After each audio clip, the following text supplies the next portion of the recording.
Tere tulemast tagasi! Viimati läks baltisakslastel väga hästi. Tänu viinatootmisele oli nende elatustase tõusnud suurtesse kõrgustesse ning tulevik paistis roosiline. Ja asjad läksid aina paremaks. Sõda on läbi! Napoleon on pagendatud! Paljud mehed, kes varem teenisid sõjaväes, naasesid oma taludesse. Mitmes riigis võeti ette sõja tõttu edasi lükatud majandusreformid. Majandus kasvas. Paljud piirkonnad Põhja-Euroopas muutusid vilja importijatest vilja eksportijateks. Viljahinnad langesid. Samal ajal jõudis ka Venemaa viin lõpuks Peterburi. Piirituse hinnad langesid ja langesid ja langesid. Ühel hetkel oli viinavatt odavam kui selle põletamiseks vajalik viljakogus. Mõisamajandus oli käpuli. 10% mõisatest läks pankrotti. Aastakümned tarbimist ja investeeringutest hoidumist olid teinud oma töö. Nüüd tuli hakata mõtlema, kuidas mõisamajandust paremini korraldada. Osad mõisnikud tõid välismaalt sisse uue lambatõu ning pühendusid lambakasvatusele. Teised hakkasid tegelema karjakasvatusega ning kolmandad kuivendama maid. Enamik mõisnikest püüdis aga viinatootmisega endiselt jätkata. Nad vaatasid oma majandamisviisi üle ning leidsid, et viga oli vass katlas, mis ei suutnud segust välja destilleerida kogu piiritust ning nõudis väga palju küttepuid. Katel tuli asendada millegi uue ja paremaga.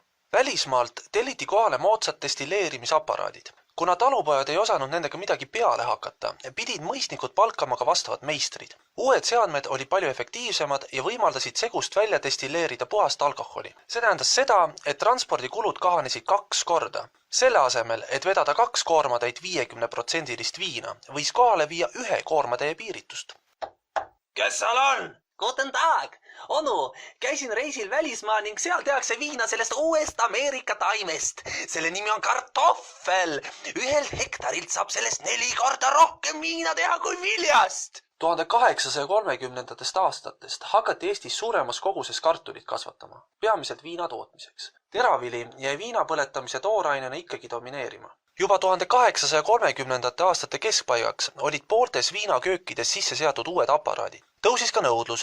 Nikolai I lubas baltisakslastele igal aastal ära osta 250 000 pange viina ning ka Sise-Venemaal suurenes piirituse tarbimine. See viis piirituse hinnad jälle üles ning muutis ka primitiivsed vasskatlad osaliselt tasuvaks. 1840. ja 1850. aastad olid piirituse majanduse teiseks kuldajaks. Piirituse tootmine koondus peamiselt Venemaa lähedusse. Kõige rohkem põletati viina Põhja-Eestis, eriti Ida-Virumaal, samuti Tartu ja Võrumaal. Peagi aga kogunesid mõisnike sissetulekute kohale mustad pilved. Nikolai I ajal oli piirituse turg riigi poolt piiratud ja reguleeritud. See oli baltisakslastele kasulik, kuna tsaar soosis neid ning takistas teistel tootjatel turule tulemist. Nikolai järglane Aleksander II oli aga palju liberaalsem ning kaotas suure osa piirangutest. 1863. aastal andis ta välja uue aktsiisiseaduse. See lubas uutel tootjatel turule tulla ja hinna alla suruda. Kehtestati ka kõrged nõuded tootmisele ja piirituse kvaliteedile. Primitiivsete seadmetega viinaköögid ei suutnud täita uusi nõudeid ega konkureerida madalate hindadega. See tähendas nende lõppu. Piirituse tehaste arv langes mühinal. Sel ajal ühendati Peterburi ja Sise-Venemaa raudteega ning Baltimaade geograafiline eelis vähenes tunduvalt.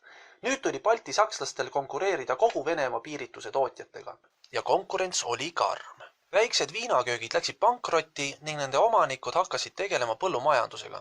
Säilinud piirituse tootjad hakkasid efektiivsuse tõstmiseks tootmist laiendama. Teravili heideti lõplikult kõrvale ning nüüdsest toodeti piiritust ainult kartulist. Vanade viinaköökide asemel kerkisid moodsad vabrikud. Viinaköögi efektiivsusest annab aimu selle suurus. Kui 18. sajandi lõpus olid viinaköögid tagasihoidlikud, siis pärast 1820. aastate kriisi muutusid need mõnevõrra suuremaks. Neid ei saa ka võrrelda 19. sajandi viimasel veerandil ja 20. sajandi algul kerkinud suurte vabrikuhoonetega. Viimased on Eesti maastikupildis ka kõige rohkem säilinud. Viinatootmine soodustas tööstuse arengut. Esiteks moodustas piirituse valmistamine suure osa Eesti tööstusest. Näiteks Põhja-Eestis moodustas piirituse tootmine üle poole tööstustoodangust. Teiseks oli uutes viinavabrikutes vaja erilisi masinaid ning neid hakatigi Eesti töökodades valmistama ja täiustama.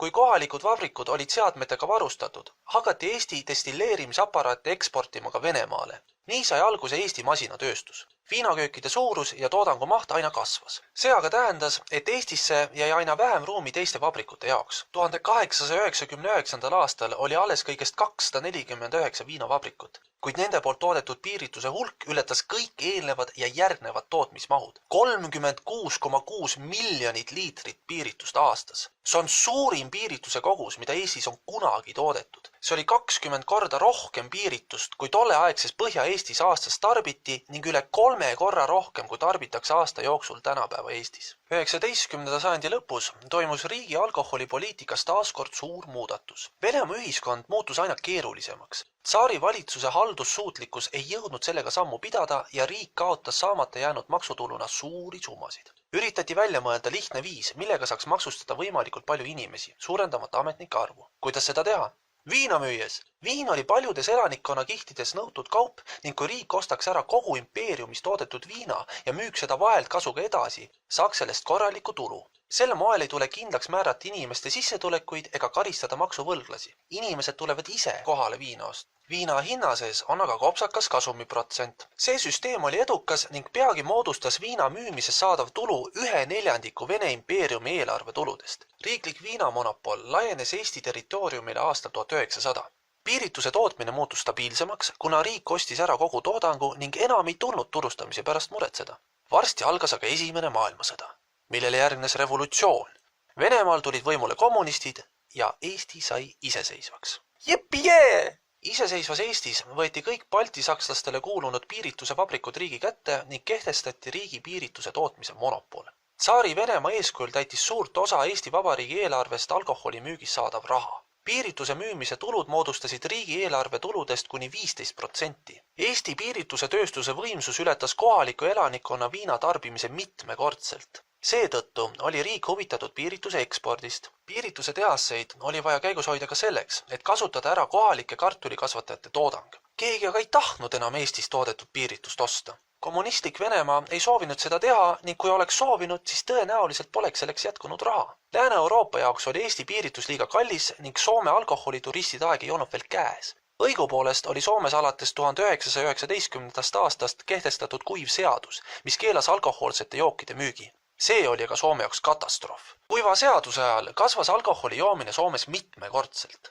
See andis Eesti piirituse tööstusele unistuste võimaluse. Eesti riik tootis piiritust ja müüs selle vahendajatele, kellest Soome keeluseaduse ajal moodustasid suure osa salakaubavedajad. Müügitehingud riigi ja smuugeldajate vahel olid ranges saladuses, et soomlased sellest midagi teada ei saaks. Kui piiritus oli kätte saadud, pidid salakaubavedajad ise vaatama, kuidas nad piirituse Eesti ja Soome piirivalvest mööda veavad. Ametlikult oli kõik aga korras. Eesti piirivalve üritas küll piirituse vedajaid takistada, kuid kasum oli selleks liiga suur ja kohalikud mõtlesid salakauba veoks välja igasuguseid salanippe. Mõnes piirkonnas ei tegelenud rannarahvas enam kalapüügiga, vaid elatus suuremas osas salakauba veost. Kerkisid esile salakauba veoga rikastunud piirituse kuningad. 1930. aastatel suurenes Eesti piirituse legaalne eksport jälle. Soomes lõpetati keeluseadus ning Euroopas alanud taasrelvastumine suurendas nõudlust piirituse järele. See lubas eksportida 1/3 Eestis toodetud piiritusest, kuid tsaariaegsetest tootmishulkadest oldi väga kaugel. Siin lõpeb ka meie lugu. See sai alguse ülikasumlikust puskari ajamisest ning lõppes ulatusliku salakauba veoga, mis aga sai Eesti piirituse tootmisest hiljem. Nõukogude ajal vähenes piirituse tehaste hulk ning kasvas toodangu maht.